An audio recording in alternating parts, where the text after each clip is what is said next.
వచ్చినట్టు మనందరం కూడా ఆలోచించాలి. ఇన్ని సంవత్సరాల తర్వాత కూడా హర్ తిరంగా కార్యక్రమం చేసుకుందాం, చేసుకోండి అని పిలుపునిచ్చే స్థితికి వచ్చిందంటే దానికి కారకులు ఎవరో ఒక్కసారి మనం ఆలోచించాలి. వాస్తవానికి ఎవరి పిలుపు అవసరం లేకుండా ఎవరికి వారు ప్రతి భారతీయుడి వల్ల వాళ్ళ ఇంటిపైన ఆ మువ్వన్నెల జెండా ఎగిరేసుకునే పరిస్థితి దేశంలో ఉండాల్సి ఉండే. అందుకే కేంద్రంలో నరేంద్ర మోడీ గారి ప్రభుత్వం ఏర్పడ్డ తర్వాత ఈ నెహ్రూ మరకలను తుడిచిపెట్టాలి, బానిసపు మరకలను తుడిచిపెట్టాలి.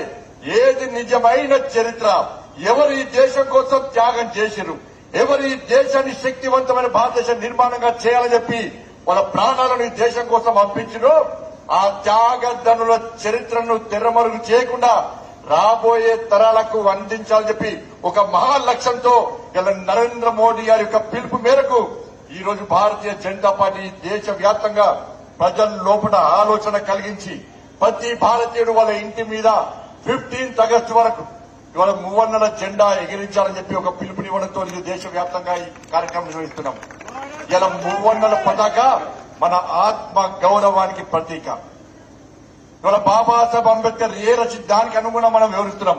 ఇవాళ 370 ఆర్టికల్ రద్దు చేయాలని చెప్పి శ్యామా ప్రసాద్ ముఖర్జీ లాంటి అనేక మంది వ్యక్తులు, అనేక మంది కార్యకర్తలు, మహానుభావులు ప్రాణ త్యాగం చేస్తే జమ్మూ కాశ్మీర్ భారతదేశంలో అంతర్భాగం కాకుండా చేయడానికి కాంగ్రెస్ పార్టీ కుట్రలు చేస్తే నరేంద్ర మోడీ గారి ప్రభుత్వం ఏర్పడ్డ తర్వాత ఏ వీర జవాన్లు, ఏ శ్యామా ప్రసాద్ ముఖర్జీ, ఏ భారతీయులు 370 ఆర్టికల్ రద్దు చేయాలి, జమ్మూ కాశ్మీర్ ఈ భారతదేశంలో అంతర్భాగమే, ఈ దేశంలో ఒక్క గజం ఒక్క అంగుళం జాగ కూడా ఇతర దేశాలకు అప్పగించే ప్రయత్నం చేయబోము. దానికోసం త్యాగం చేసిన అమరవీరుల లక్ష్యాలను మేము మరచిపోవని భావించినటువంటి నరేంద్ర మోడీ గారు ప్రభుత్వం ఏర్పడ్డ తర్వాత 370 ఆర్టికల్ రద్దు చేసిన విషయాన్ని ప్రతి భారతీయుడు గమనించాలని గుర్తించాల్సిన అవసరం ఉంది. కాంగ్రెస్ పార్టీ 370 ఆర్టికల్ రద్దును వ్యతిరేకించింది. కాంగ్రెస్ పార్టీ పరదేశాలకు కొమ్ము కాసే పార్టీ. ఆ పార్టీకి ఇలా నాయకత్వం వహిస్తున్నటువంటి రాహుల్ గాంధీ ఇలా శ్యామ్ పెట్రోడా యొక్క వ్యాఖ్యలను అమెరికా భాష మాట్లాడుతుంది తప్ప ఈ దేశం గురించి ఆలోచించే పరిస్థితి రాహుల్ గాంధీకి లేదు. చైనా దేశం ఏది చెప్తే దాన్ని పాటించే వ్యక్తి రాహుల్ గాంధీ తప్ప ఈ దేశం గురించి, ఈ దేశంలోని త్యాగదల గురించి ఆలోచించే పరిస్థితి రాహుల్ గాంధీకి లేదు. ఇవాళ వాళ్ళు చేస్తే తప్పు కాదు, కానీ ఇలా భారతీయ జనతా పార్టీ చేస్తే మాత్రం తప్పు. ఇవాళ ఇలా వక్ఫ్ బోర్డు సంబంధించి చట్టాన్ని ఆ రోజే నెహ్రూ హయాంలో చేస్తే తప్పు లేదు, డాక్టర్ మన్మోహన్ సింగ్ హయాంలో చేస్తే తప్పు లేదు, పివి నరసింహారావు హయాంలో చేస్తే తప్పు లేదు. వాళ్ళు చెప్పిన విషయాన్ని నేటి ఎన్డీఏ ప్రభుత్వం, నరేంద్ర మోడీ గారి ప్రభుత్వం వక్ఫ్ బోర్డు చట్టాన్ని తీసుకొస్తే వాళ్ళ సిగ్గు లేకుండా కాంగ్రెస్ పార్టీ దాన్ని వ్యతిరేకించే ప్రయత్నం చేస్తుంది. ఇలా నెహ్రూ గారు గాని, మన్మోహన్ సింగ్ గాని, పివి నరసింహారావు ఏదో చేయకుండా వదిలిపెట్టిండో, ఏదైతే చేయాలని అనుకున్న చాతగాక వదిలిపెట్టిండో దాన్ని నరేంద్ర మోడీ గారి ప్రభుత్వం తీసుకొచ్చే ప్రయత్నం చేస్తే ఇలా కాంగ్రెస్ పార్టీ మతం పేరుతోని దాన్ని అడ్డుకునే ప్రయత్నం చేస్తున్నది. అరే బంగ్లాదేశ్ లో జరుగుతున్న ఆగడాలను రాహుల్ గాంధీ ఖండించారు. బంగ్లాదేశ్ లో హిందువుల మీద జరుగుతున్న దాడులను కాంగ్రెస్ పార్టీ ఖండించదు.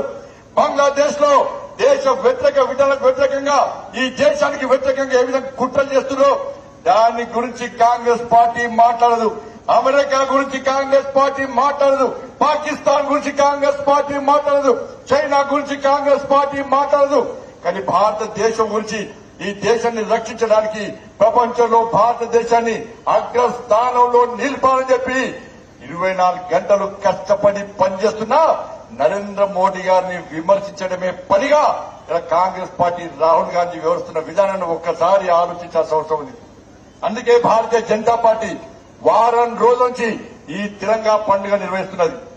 ప్రతి ఇంటి మీద జాతీయ జెండా ఎగిరేయడం, ఇలా బానిసపు మరకలు తుడిచిపెట్టడానికి ఎవరు నిజమైన త్యాగదనులు, ఎవరు ఈ దేశం కోసం ప్రాణాలు అర్పించారో వాళ్ళ చరిత్రను తెరమరు కాకుండా సెమినార్ల పేరుతోని సదస్సులు నిర్వహించడం, దాంతో పాటు తిరంగా యాత్రలు నిర్వహించడం ద్వారా ఈ దేశంలో మరొక్కసారి ఒక మంచి దేశభక్తి వాతావరణాన్ని ఇలా కల్పించాలని చెప్పి ఒక ఉద్దేశంతో మాత్రమే ఈ కార్యక్రమం చేస్తున్నాం.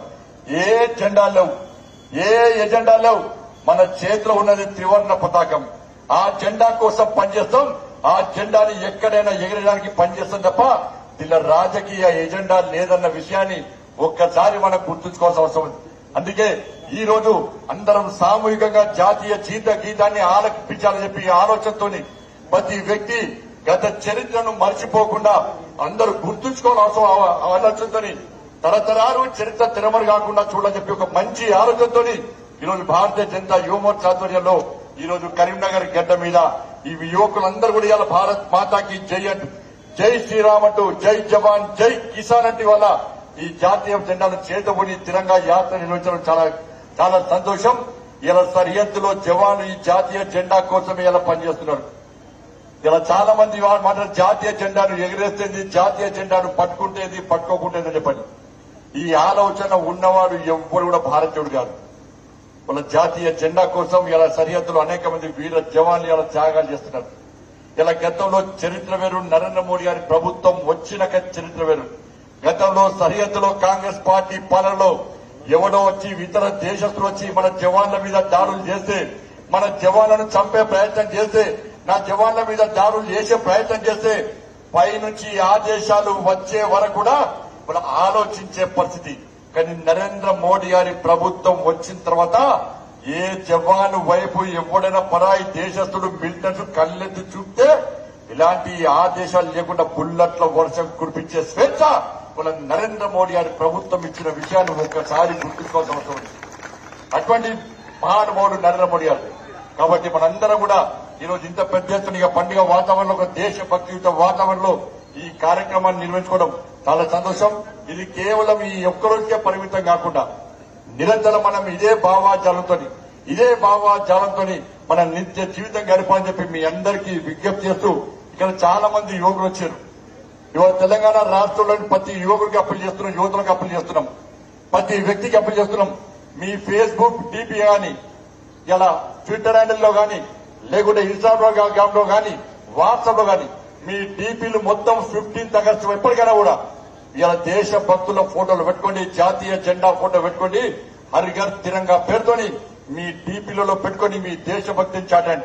15th ఆగస్టు రోజు ప్రతి ఒక్కరు కూడా మన ఇంటి మీద జాతీయ జెండా మన కుటుంబ సభ్యులతో, పిల్ల పాపలతో ఎగరేయాలి. మనం తీసుకున్న ఫోటోను మన డీపీలో సోషల్ మీడియాలో ప్రచారం చేసి 10 మందికి మనం చెప్పే ప్రయత్నం చేయాలి. ఇక్కడున్న తమ్ముళ్ళందరూ కూడా ఒక్కొక్కరు కనీసం 100 మందికి ఫోన్ చేయండి. 15th ఆగస్టు రోజు జెండా మీ ఇంటి మీద జెండా ఎగిరేని, మీ దేశభక్తిని చాటని చెప్పి ఇక్కడున్న తమ్ముళ్ళు ఒక్కొక్కరు 100 మందికి ఫోన్ చేయండి. కనీసం ఒక 100 మందికి SMS పంపండి. నేను నా ఇంటి మీద జాతీయ జెండా ఎగిరేస్తున్నా, ఈ బానిస సంఖ్యలకు చరమగీతం పాడాలి, నిజమైన చరిత్రను మనం తెలుసుకోవాలి, హరిఘర్ తిరంగా నిర్వహించుకోవాలని చెప్పి ప్రతి ఒక్క తమ్ముడు కనీసం 100 మందికి SMS చేసే ప్రయత్నం చేయండి.